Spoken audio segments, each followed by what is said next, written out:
Тестуємо, порівнюємо два гілкоріза. Китайська сила і китайський інтертул.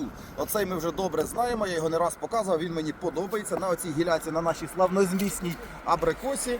Тут гілочка сантиметрів та до 4, мабуть, да? Зараз спробуємо силовський, як він перерізає.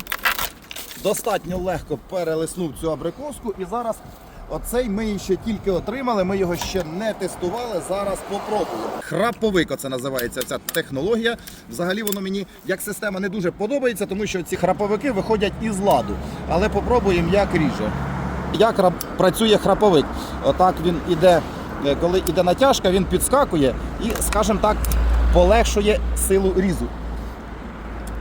Так. Ніфіга воно мені не подобається, як ріже. А ну давай ще раз попробуємо. Так.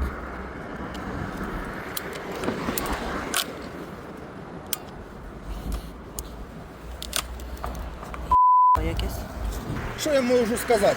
Система прикольна і модна з виду, але от таке б я не купляв. А от таке давай ще раз попробуємо, як ріже.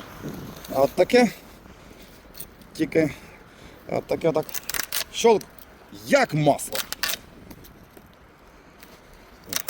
Моя Ольга Олександровна потягнула ветки, ми будемо тестувати на них різну техніку, а я несу секатори. Гарного врожаю, мирного неба, дебелих спин. Пишіть, що ще показати.